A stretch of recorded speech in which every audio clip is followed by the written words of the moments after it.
Jackson started the Democrat Party to appeal to the common man. Democrats today sometimes give him credit for that, but only after calling him an evil white bigot. Needless to say, the party started off pretty sketchy by today's standards. We were by far the pro-slavery party all the way through the Civil War. After the war, we cleaned up our act and supported the North's Reconstruction efforts. Totally kidding, we doubled down on racism and became the party of the Klan. But seriously, we didn't have much of a platform after the war, except Jim Crow, but that was until our boy came in hot on his rollerblades. Then came the Depression. People lost trust in markets, so I wheeled in to drastically expand communism across the country, and Democrats been hooked ever since. Up until this point, blacks had always voted Republican, as they were the party that freed the slaves. But after FDR's New Deal, blacks swung 75% Democrat. This was a complete realignment, not because of civil rights, but because of economics. All while the Democrats were still the party of the Klan, and their stronghold was the South. We pushed segregation throughout the South and filibustered the 1964 Civil Rights Act for 75 days. It wasn't until Republicans stepped up and found even more votes to pass the bill.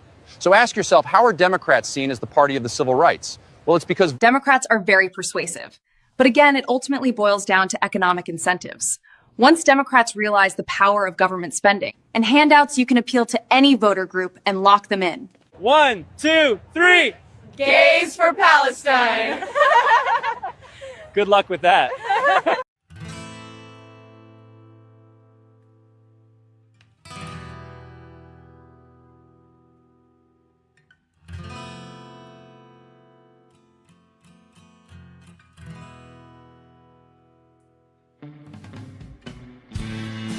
Well, hello there, partner. Go on and hang up your hat, grab yourself a whiskey, and pull up in the easy chair. We're coming off the range of 9 to 5s with a whole herd of news stories that we've been steaming over like a cow patty in the Texas heat. As they say, the chickens are finally coming home to roost. And we're here to ruffle some feathers and ensure accountability ain't just a concept, it's reality. It's that time where the day's drama casts its longest shadow. So let's light a candle to the chaos of current events, the whirlwind of politics, and the tangled webs of corruption that we find ourselves entwined by. It's time to ramble our way into the twilight. Welcome to Sunset Rants.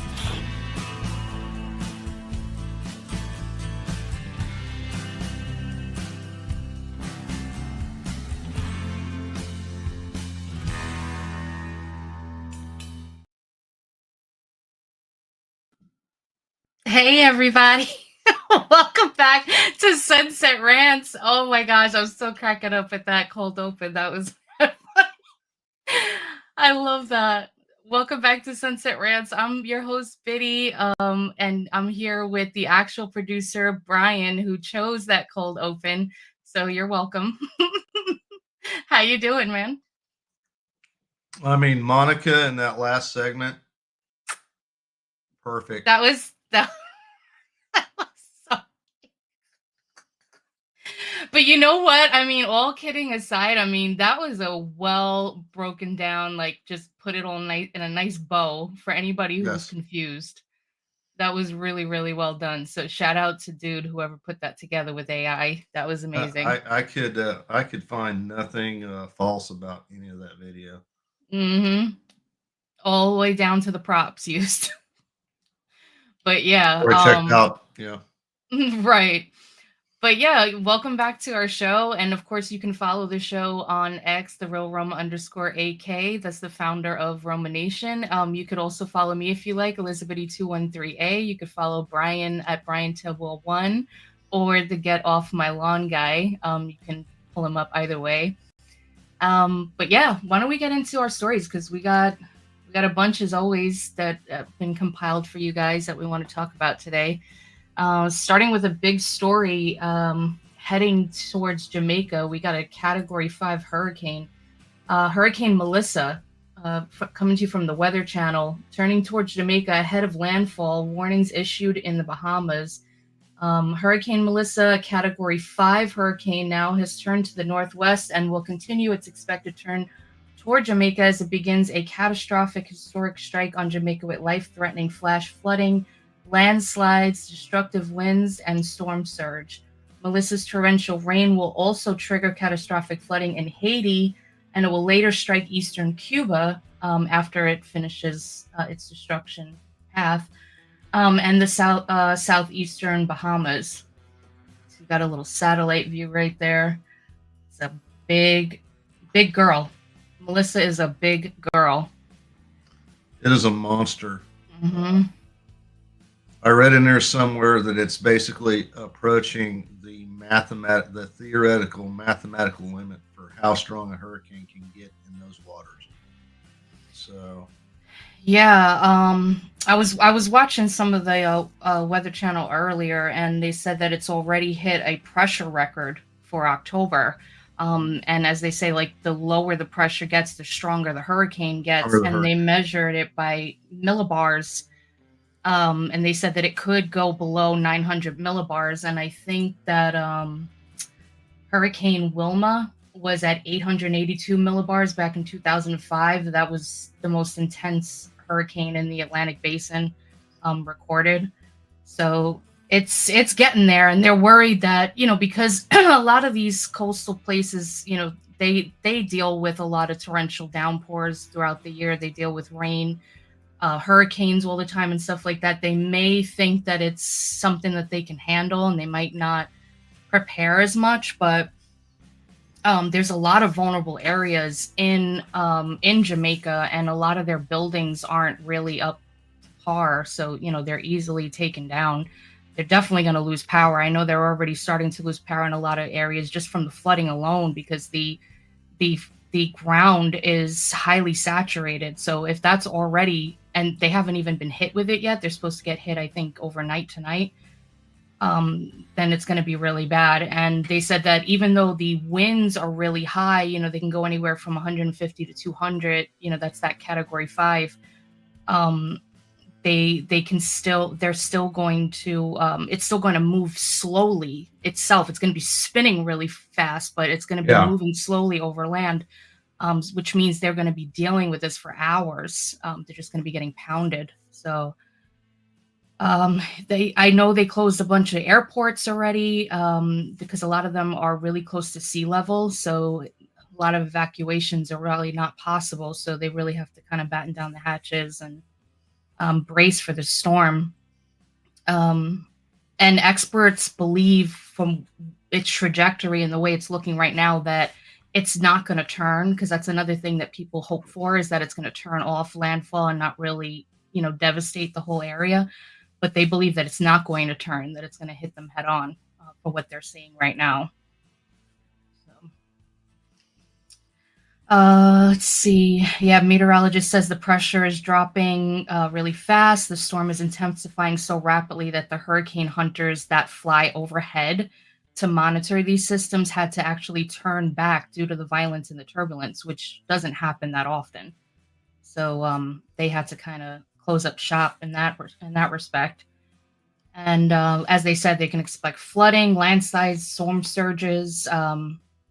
The forecast, it's forecasted it could bring up to 40 inches of rain over several days.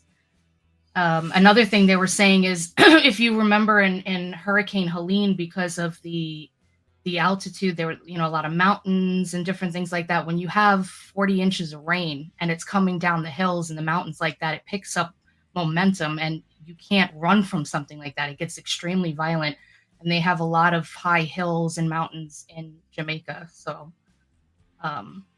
they really got to be safe out there, because this is, like we said, Hurricane Melissa is a big girl.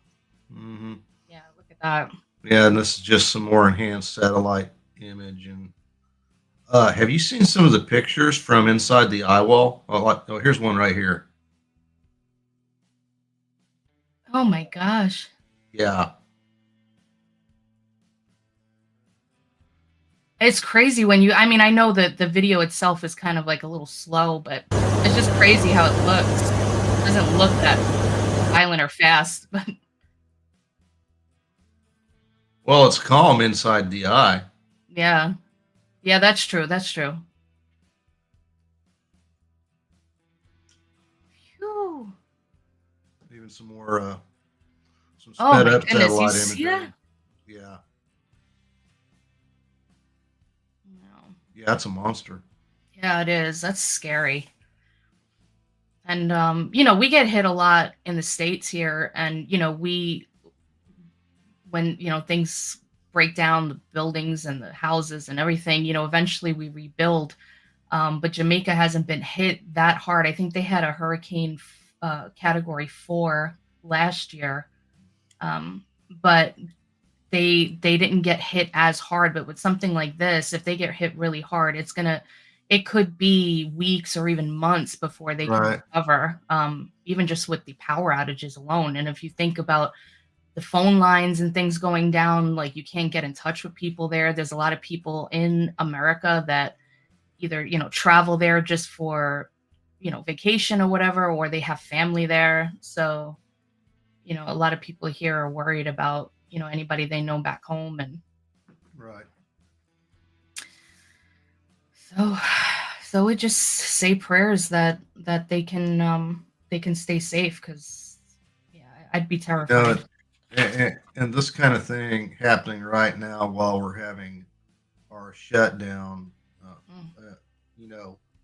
people in that part of the world look to the United States to provide emergency disaster relief after something like that.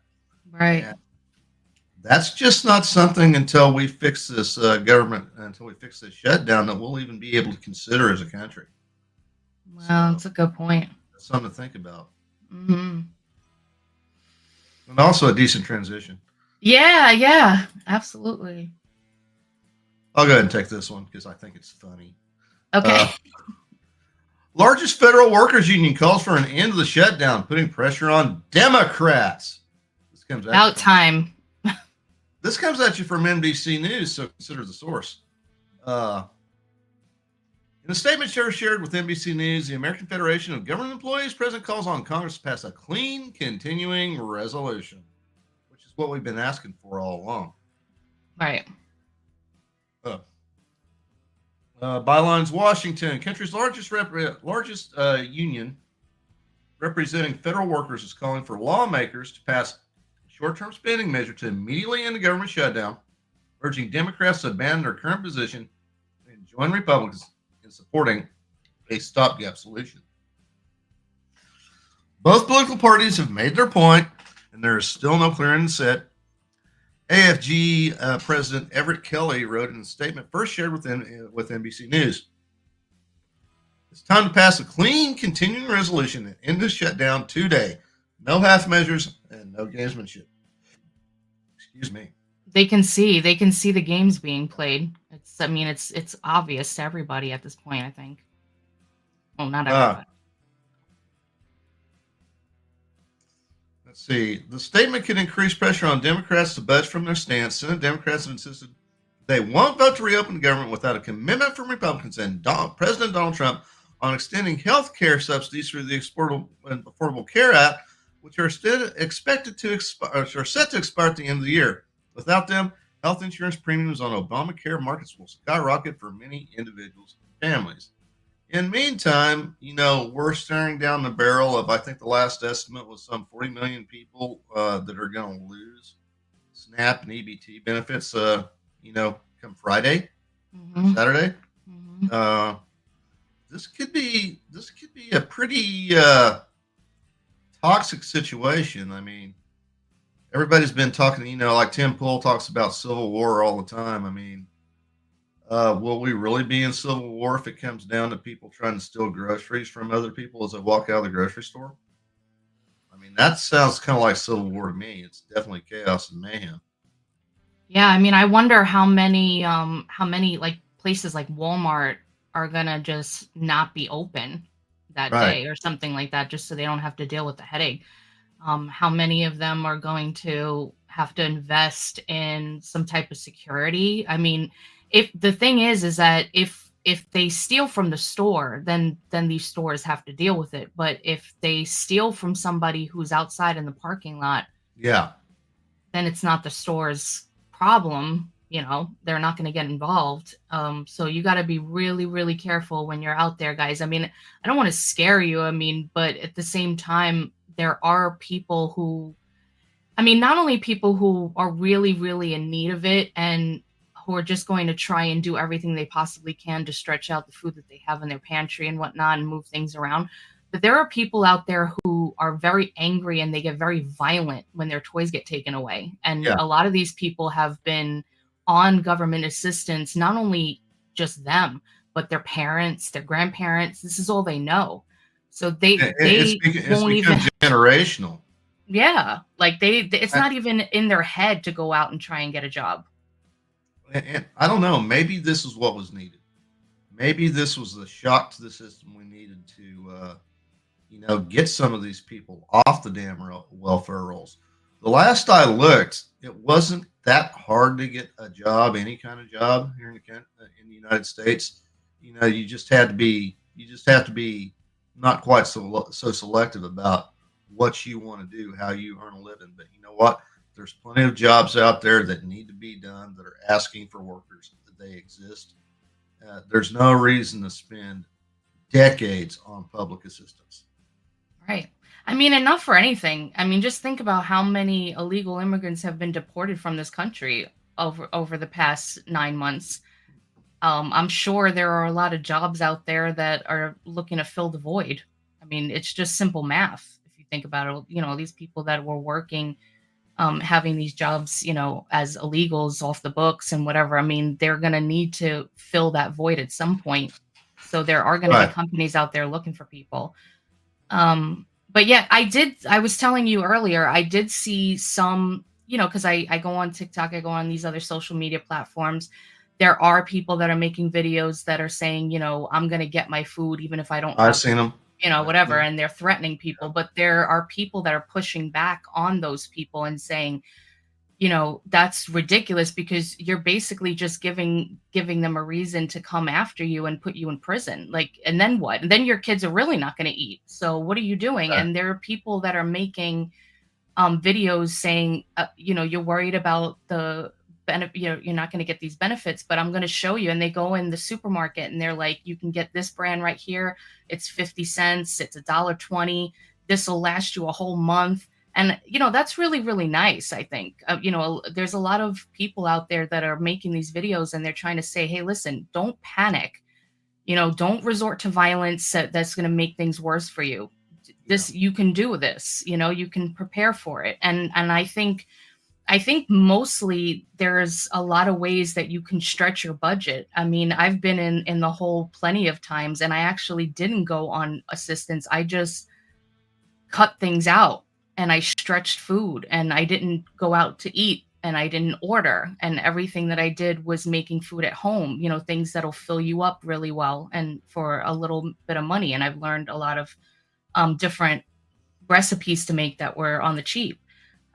So you can do it. It's just most people aren't. And unfortunately, there are a lot of people that have done this for so long that they've defrauded the system for so long that the system is in dire strait even before all of this, it was a hot mess. I mean, you can't sustain this where you have 40 plus million people on assistance. You only have 150 million people paying taxes. Eventually, that gap is going to get smaller and smaller. Right, How are we supposed to pay for all? Who's supposed to pay for this? So, we're creating that. Like you have kids, you're on this assistance. That's all you're teaching them. Well, this is how you do it. This is how you get around it. If you're married, you say this. Like, I know people now that have to get letters from the doctors to say that they live with their children so that way they can get tax returns, because there's so many people that have tried to screw the system over by having this guy live over here in a different address, but he's not really living there. He's just using a family member's, like, all these different ways to get around the system. And it's really starting to bankrupt everything, even worse than it is just people being on it in general. But I do feel bad that it's kind of like, the rug's being pulled out from everybody right now, that like the people that really do need it, it really does suck. I mean, you have this idea that you're supposed to have, I mean, I was always told you should have 6 months ahead in your bills, in your savings for a rainy day. Most people, especially coming off of the Biden administration, most people don't even have it like that. They're still trying to get back, above sea level, so this is just a mess. And I'm glad that the union is calling out, because Democrats really rely on these unions. They're Especially this one. 800,000 strong. Yeah. AFGE. I mean, when they flex, normally politicians, Democrat politicians, because AFGE heavily donates to Democrat politicians in the Democrat Party, they normally jump and say how high. Mm-hmm. And the fact that they have that Schumer has lost AFGE is telling. I think he's going to cave sooner than later. I think now that he's lost them, I think the handwriting's on the wall. They're going to have to do something to get the government back up. I hope so. Because this is not good. I know Trump has been trying to move things around to pay for the WIC program, because that's a huge one, especially for newborns getting their formula. The little children's, yeah. So that's what I worry about. I mean, you can say all you want, get up off your butt and go work, but like tomorrow, are you going to get a job tomorrow? Are you going to get paid tomorrow if you get a job? Right. Like, this is really this is devastating for a lot of people. Then you have like these food banks that, normally operate, but they're not really overwhelmed because people go to the regular grocery stores with their ABTs and things like that. But now they're going to be overwhelmed as well. You have lines down the block and around the corner. They're going to run out of food. They have to get re-upped by the federal government as well. So how is that going to work? A lot of small businesses being affected as well, with, that have started, opening and trying to get loans to better their businesses. That's on hold as well. And now in the meantime, we have private donors making sure at least the military gets paid. Mm-hmm. There's other essential workers that aren't getting paid, like air traffic controllers. You can pay me enough money to get on an airplane right now. There is no way in hell I would fly anywhere right now. Oh my gosh. The holidays are coming up. Think about Mm-hmm. that. We're already seeing slowdowns because of work shortages and stoppages at certain ATC towers. It's getting ugly. This shutdown's lasted a little bit longer than some of the others we've seen over the years. Mm-hmm. It's going to get, if it don't end soon, it's going to get really, really messy. I mean, we have a lot to clean up with. We have a lot of these stalling tactics that the Democrats are doing to try and, stall Trump's agenda, and, the Republicans that we're telling we want Trump's agenda. So, keep at it.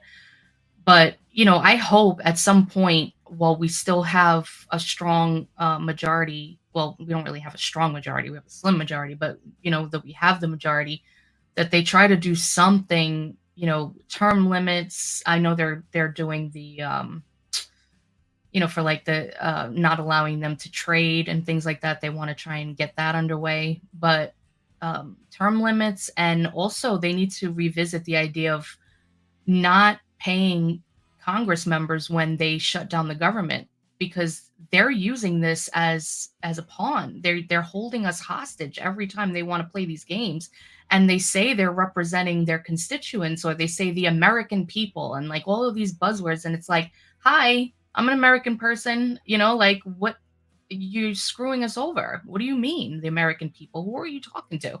Like, who are you talking about that you're doing all of this? You're not talking about the American people, especially the Democrats in this, because we know exactly who they're talking about. It's not American people. And I take some issue with the way that article's written, because it's talking about extending Obamacare subsidies. It's talking about extending Obamacare subsidies to fucking illegals that aren't supposed to get them in the first place. So don't even, Senator Schumer, all due respect, which is none as far as I'm concerned, get off your damn high horse, get the government back open, do your damn job, and let's actually pass a fucking budget, for first time forever. I'm talking to you, Senator Thune. I'm talking to you, Speaker Johnson. Come on, let's get this shit done. Congress, do your fucking job.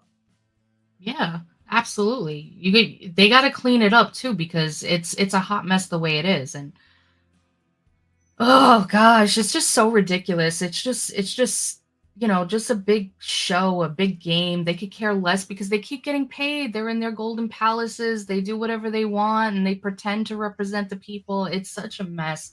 All of it needs to be cleaned up. I don't know if we have enough time. I hope we win in the midterms.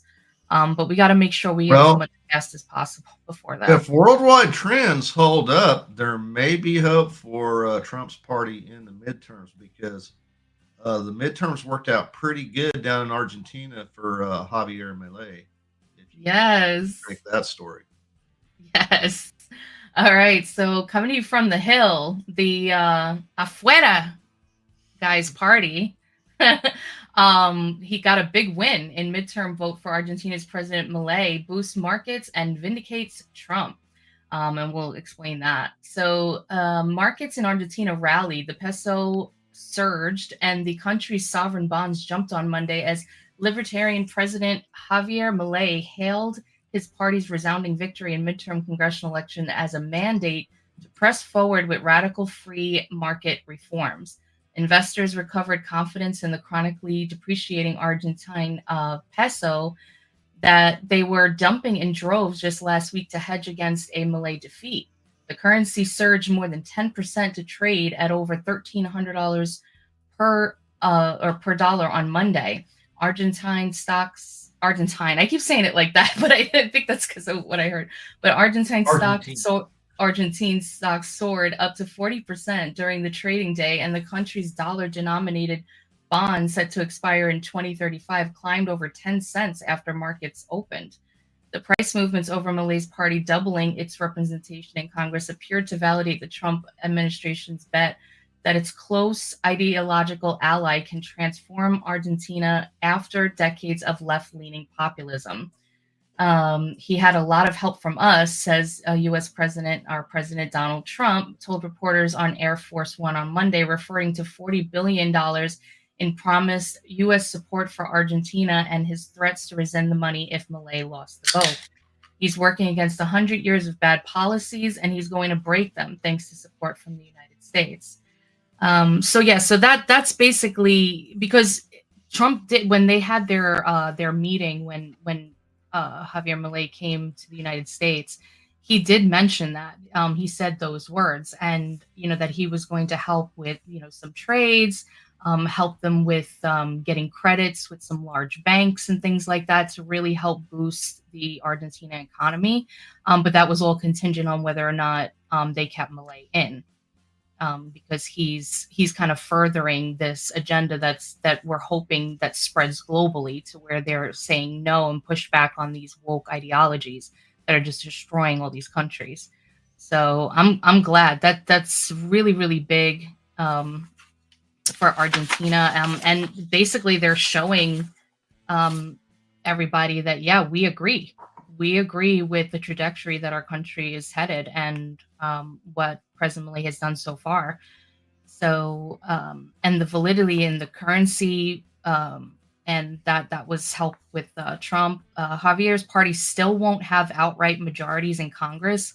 That means they will still need to make alliances with other parties to get things passed, but this win helps Milei and his government with more ability to pursue some of the big economic overhaul reforms that he's been talking about, like labor, tax, pension reform, things like that, which was all on the table before people voted. So they're voting yes to it. All right. I mean, you got to think that, looking ahead to the midterms, next year in our own country, typically the president in power the party that holds the White House will typically lose seats in Congress during the midterms. But I think something's changed. We've seen a lot of this redistricting going on, which will theoretically eliminate a lot of blue seats that, frankly, they don't deserve to have in the first place. Mm-hmm. So that's going to change. And what, we're seeing, honestly, Democrats, Chuck Schumer is not, and Hakeem Jeffries are not doing their party any favors right now, leading up to the midterms. They look like clowns.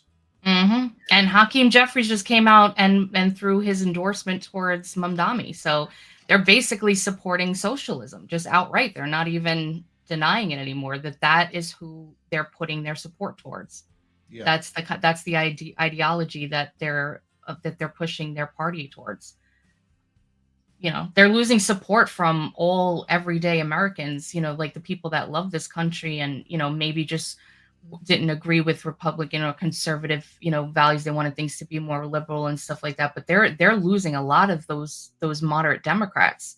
So I'm thinking that they just feel like, you know what, we might have to just move towards these radical socialists because they're the only ones that are going to probably vote for us. So they're going to go like hard in the paint with this, you know, type of idea. Right. It's just crazy. You know, speaking of midterms and redistricting, looks like Indiana has decided they're going to join the redistricting club. Nice. Fox 59/CBS4 Indianapolis. After months of discussion surrounding redistricting, Governor Mike Braun has announced that a special session will take place next month. According to a news release from Braun's office, Braun's team is expected to sign a proclamation on Monday calling for a special session for the Indiana General Assembly. The special session will convene on November 3rd and center around altering the boundaries of Indiana's congressional districts to consider resolving an important issue regarding federal and state tax compliance that must be addressed, according to the release. According to previous reports, federal Republicans have encouraged the state of Indiana to change their maps ahead of the 2026 midterm election cycle. Officials will aim to eliminate the state of Indiana's 2 Democratic seats in the U.S. House of Representatives. Republicans believe that this push would give Republicans an easier path to majority in the U.S. House of Representatives. Over the last few months, Vice President J.D. Vance has traveled to Indianapolis twice to talk with lawmakers about redistricting. Indiana state Republican lawmakers traveled to Washington, D.C. to talk about the topic, and President Donald Trump joined a phone call surrounding the topic. On October 22nd, officials with the Indiana Senate Republicans said the votes aren't there for redistricting. Following that statement, Braun said while the votes are currently not there, they're getting very close. I don't follow Indiana state politics all that much. I know they are a very strong Republican state. You know, if they don't think if the people in the state legislature don't think there's enough votes there to get it done, it seems to me like Governor Braun there might be wasting some state resources. When Indiana already it's a majority Republican state, its congressional delegation reflects that, and you know, I don't think honestly, I don't think that's a state where redistricting is necessary, unlike a state like Massachusetts that has 0 Republican congressional delegation, but still the state is 48% registered Republican. Make sense to me. Right. Yeah, it's really quite confusing because you have to, you know, like you said, each state, they do things differently, the way that they draw their maps and things like that. But you know, you see in some of these states, and like, just even if you don't really understand, you just look at the state and you just see the entire thing is red. And then they just carve out just one little piece. It's probably, you know, a couple of miles around. And then just like kind of like circled around an area that will vote Democrat, and they'll make that into its own district. So it's like, you know, I understand. It's kind of weird because I was like grappling with this in my head because I'm like, okay, I can see where you think like people that want to vote Democrat or whatever need to have some kind of representation. But at the same time, you're living in an area, you're surrounded by people that are all voting one way, and you know, your taxes are going that way, you know, the school systems are going this way. What good is it going to do for you to have this one person to go to that you're sending to Congress just to pound their fists about nothing, and it's not even going to really do anything for your entire state? It would just be better to just have that stronger lead coming out of your state. I don't know. I'm still trying to figure out how it all works and how I really feel about it. But that's just kind of like what I think when I see all this stuff. I just think like, and I think that's what happened to California and New York. I mean, California I can't really speak on, but New York for sure. The majority of New York State is red. A Yeah. lot of New York State is red. Even in the city, like Long Island, Staten Island, like a lot of red, a lot of MAGA, a lot of red. Yeah. But because like Manhattan is huge, millions of people, and like all of these places, like it affects the entire state. And they've really redrawn the maps in the favor to keep like Democrats in power. Right. So they've done it in a very unfair and unethical way. And I think it's just only right for the Republicans to come in, show that they have a spine and say, no, we're going to clean this up. And actually, I was lieutenant governor of the state of Indiana, Micah Beckwith. He said that he believes it is a good thing, even with the worry that the Democrats will try to do the same thing because it will eventually force the Supreme Court to get involved to make rules that everybody plays by across the board. Like you can't just cut out a small piece to give, you have to have some kind of like prerequisite before you can say, okay, this needs to be a new district. Right. So even if it doesn't work, even if they don't get into it, maybe all of this push, if we get enough states to do this. I know Texas, North Carolina, and Missouri have already adopted new maps. Ohio, Kansas, Nebraska, Louisiana, and Florida, who are Republican controlled, are also considering doing the remapping along with Indiana. And then, of course, you have Illinois, New York, Virginia, Maryland, California, who are considering to do their own partisan redrawing of the maps in their states. So all these different little battles going on across the country. Yeah, it's nuts. And there, whatever happened, just hear me out here, whatever happened to going out and campaigning on ideas and actually convincing people that you have a better vision for how to represent your district in these congressional races, especially, than the guy or the gal from the other party that's running against you. Why can't it be about that instead of, all these games and these fucking chess masters moving pieces around the board to get, some kind of temporary advantage? Going back to the whole shutdown thing, the whole reason Schumer's keeping the damn government shut down is he's trying to appeal to the fucking far left of his party, the AOC and the Momdamis. Mm-hmm. That's the whole problem. The entire Democrat Party is going down that road. Mm-hmm. And I think it's going to ruin eventually to electoral irrelevance, because we're not about that. Most Americans are not about that. No, it's a very, very small part of the population. I mean, they're trying to appeal to every, all other Americans and say, it's fair. This is the better way to be. With Mamdani, he's talking about free child care, free buses, that kind of stuff. And you hear free. Who's going to pay for it? Who's going to pay for it? Exactly. Most people understand that we live in a country, a capitalist country where we are the ones that make the money here. We're the ones that make the money for all these programs. It doesn't just come from nowhere. Like you can't just pull it out of the sky. Like it comes from us. And if you need more money for these programs, that's why they're always talking about raising the taxes. And then they'll say, oh, well, we're going to only raise it on the 1%. Okay, but the 1%, that's not it, because the 1%, you're talking about multimillionaires and billionaires. When you're actually putting these numbers down that you're not saying in these rallies with your fist pounding in the air, it's people that make over $120,000 a year, $150,000 a year, that they're going to start getting these taxes. People that own businesses, they're going to start getting these taxes. They're coming for landlords for different fees and different things like that. So it's going to destroy everything, and that's what they want. These radical socialist, communist Democrats, that's what they want. They want to destroy the entire system, break it all the way down. They're totally fine with everybody having hardships, because once it's done, then it's done, and nobody can really say much about it. and then build it back up into a socialist country. That's what they want. Right. And That's people exactly that what have they their want. hand out, they're gonna say okay because they think it's gonna be all gravy forever, but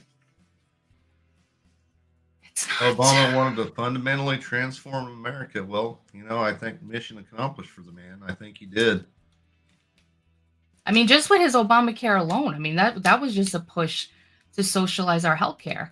Right. With all these subsidies for the insurance companies and whatnot, and to say, okay, you take on them, you get the majority of your money for the people who already work hard and pay taxes. You're going to get the rest of your money that you need from them, and then we'll subsidize whatever they can't pay, and then you give all these people free healthcare, and eventually it should just all level out and everybody will have free healthcare. But that's just a pipe dream. That's not how it works. It's not. It's seamless. It's a total destruction. I just sometimes, Brian, I just feel like talking to the wall. Speaking of talking to the wall, Bricksuit Guy's a guest on Timcast tonight. Yes. Yeah, I saw that. Yeah. That's great. All right. Well, enough. You ready for something a little sillier? Yes. And I just realized that it's my turn and I got to read that first line. Thank you, New York Post. So coming to you from the New York Post. Delta flight attendant pops emergency evacuation slide in 100K era. First line, he suffered from a premature evacuation. As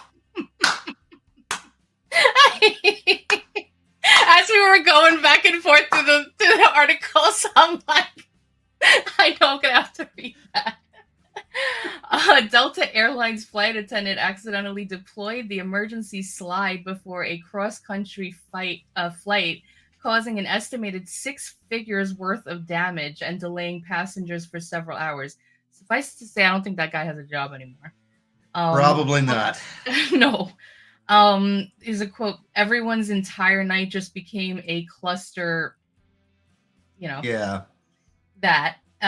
The slip up and slide occurred October 25th aboard an Airbus A220 that was slated to fly from Pittsburgh to Salt Lake City. And according to Aviation A2Z, the flight attendant, who was reportedly a 26-year veteran, unintentionally raised the door handle while arming the door for departure, triggering the emergency power assist response. When activated, this function automatically forces the door open and deploys the emergency chute before anyone has time to react. Oh my God, I would have had a heart attack. As the slide was deployed against the jet bridge, passengers were temporarily trapped on board until engineers manually detached the chute, a process that took around an hour. Afterward, they reconnected the jet bridge and allowed the flyers to disembark. As a result of the mishap, the flight was delayed for 4 hours, causing several passengers to miss their connecting flights. Oh, that's perfect. Oh, God. In Salt Lake City and having to spend the night there. It's yet unclear if passengers received compensation. However, a Delta spokesperson told the Post that customers were, quote, rebooked on other Delta flights to their destination later that evening or the following morning, and that accommodations were provided for any impacted customers rebooked to depart on October 26. Repacking an evacuation slide is a costly process, with figures for the Airbus A220 models clocking in at between $50,000 to $100,000, according to multiple sources. However, industry analysts noted that the total figure could be closer to 6 figures when one factors in the expenses for maintenance inspections, delay-related compensation, and the repositioning of crew and passengers. Delta wasn't about to let this one slide, however. Industry insiders claim that the culpable crew member may have to undergo retraining rather than an outright firing, and that the airline is conducting an internal investigation to help prevent future slide-related fiascos. Coincidentally, the slide's hypersensitivity isn't a bug, it's a feature. All right, so I guess they didn't fire the guy, but he is going to go for retraining, and I don't know if he gets paid during that retraining. Probably, I don't know. A 26-year veteran having to get sent back to school, yeah, that's probably reprimand enough right there. I know. Yeah, that's that must have been, because I imagine that thing is really loud, right? And like, it pops the door open and the thing is like unloading on the outside. It was probably really loud. It probably scared a lot of people. But yeah, the people getting to where you're going is also like a pain. A lot of people are just so fast paced. You got like a meeting, you got to meet somebody or whatever. Everything is like well timed. But the people that have to deal with the connecting flights, that's a hot mess, because also you think of like getting the luggage and all this stuff, all of that has to be reworked, tickets and everything redone, all of that moved around. Oy, goodness gracious. I hope they really did get some compensation for that, but I would hope so. I mean, I'd be, man, you better give me the upgrade to the first class. You better give me free booze while I'm on the flight. I want a milkshake, like all of it. I want a hat. I want those little wings. Like, I want a whole care package. Like, Right. no, but yeah, that's crazy. But yeah, shout out to the New York Post for their tongue-in-cheek humor. I love the writing on this article. Who was that? Ben Cost. Shout out to you, man, for writing the article. Wonder if he moonlights for Babylon Bee sometimes. Oh, maybe. Wait, don't they have like some kind of connection with Babylon Bee?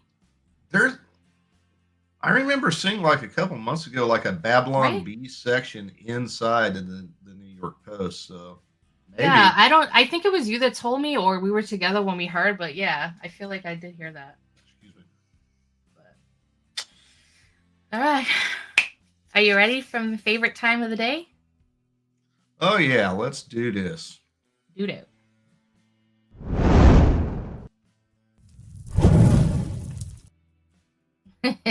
And here we go. Find the right preset. StreamYard's moving shit around on me all the time. All right, so this is Caption This. This is the best time of the show. We play our game here. We have your AI generated photo, and we ask you, the audience, to please give us a funny caption. So if you're watching this on a rewatch after the fact, join us live for the show so you can give us some input. And we do some competitions where we choose the best ones, and we're going to make those into t-shirts with your caption on them. So we appreciate the submissions always from all of you guys in the chat. Now, this one isn't entirely AI generated. Those of you in the audience who frequent the Discord voice chats should recognize this pair. Actual photo, I just threw it in a grok blender and it gave me that. So, yeah. Yeah, and sometimes you actually might see that guy on Sunset Rants with us, but normally he's with AK doing Romanation. Cutie little doggy. It's not that cute in real life. He's adorable. Oh, come on, chat. Help us out here. Give us a caption. There we go. Well, thank you, Rick.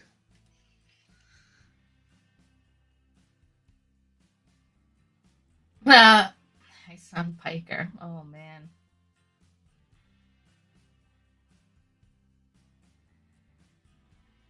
Yeah, that's not a person I even want to think about.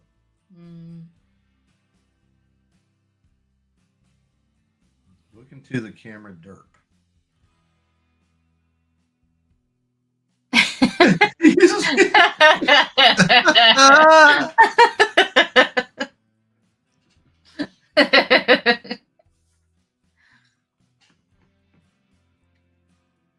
That's great.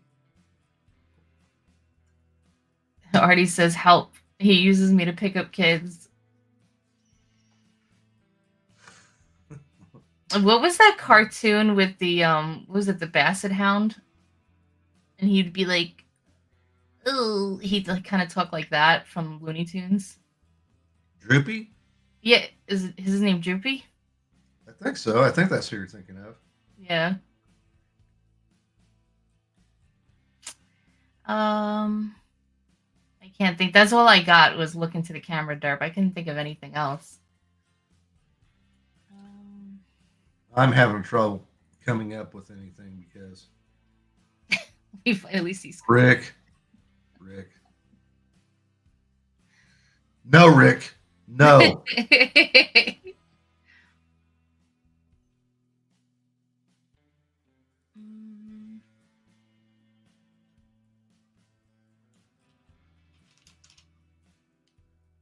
Well, dang, I guess my image doesn't really inspire all that much here.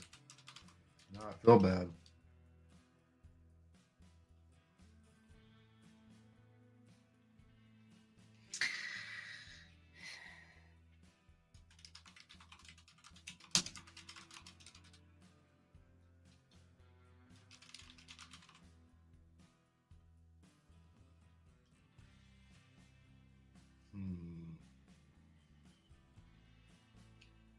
Put the image back up. Maybe that will inspire some more comment here.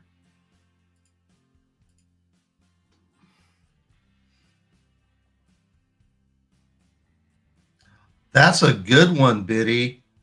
Yeah. Yes, I like that one. Ohio Welcoming Community. Biddy. Yeah. If you think this is cute, come check out my van.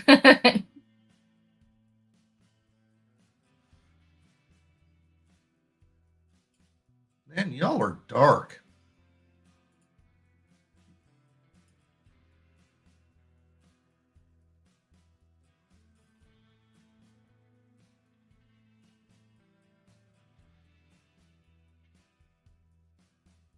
So far, yours is the best, Biddy.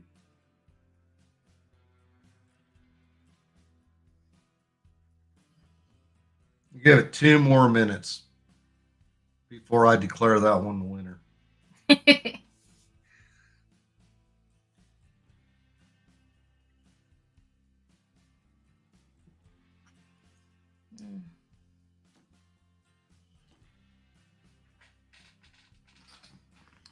Well, I wonder what craziness the world is going to bring us tomorrow. I know we'll see. I know Definitely. sometimes I get worried when we have like somewhat of a quiet news day. Yeah. Actually, there should be some more news, international news coming out of Trump's Asia trip. Probably end up covering that tomorrow in an international segment. Hopefully, I'm holding out hope there's a breakthrough on this government shutdown. You know, that could come at any time.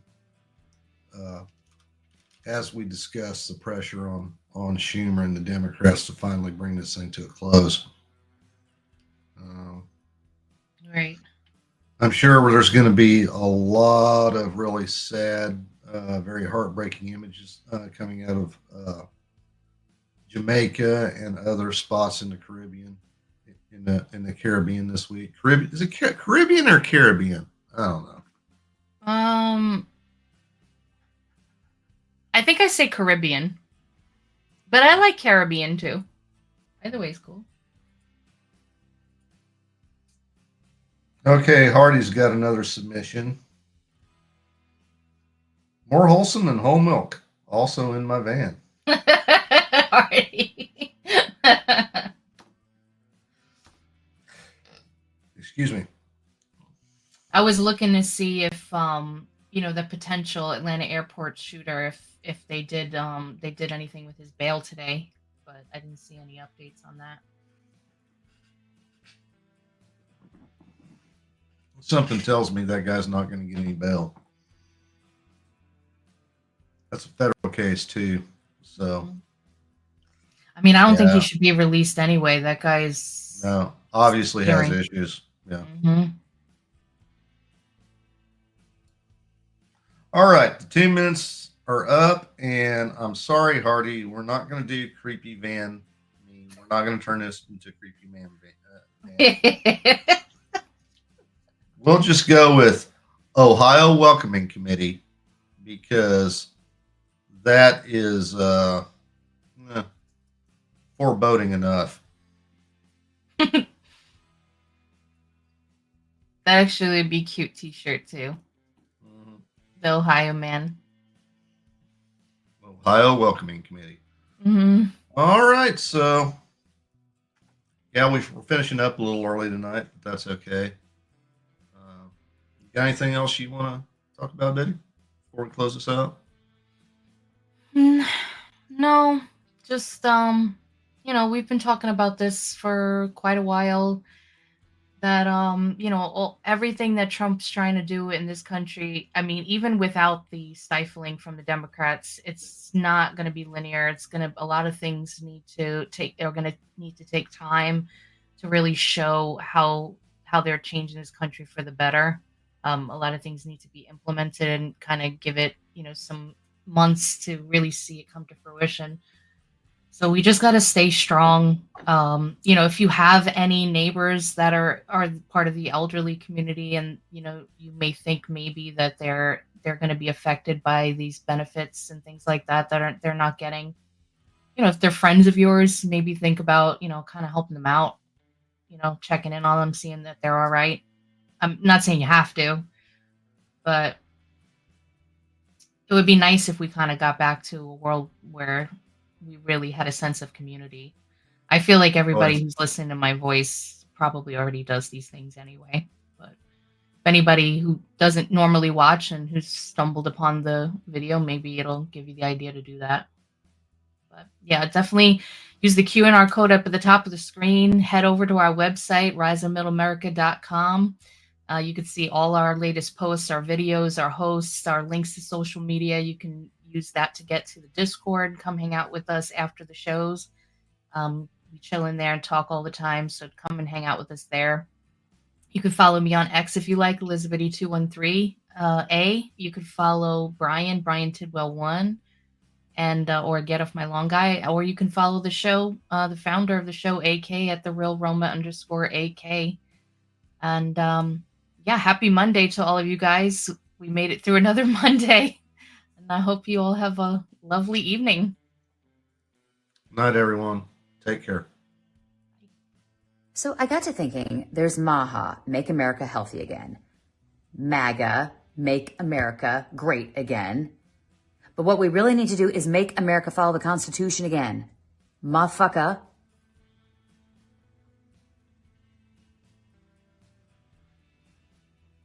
That sounded better in my head.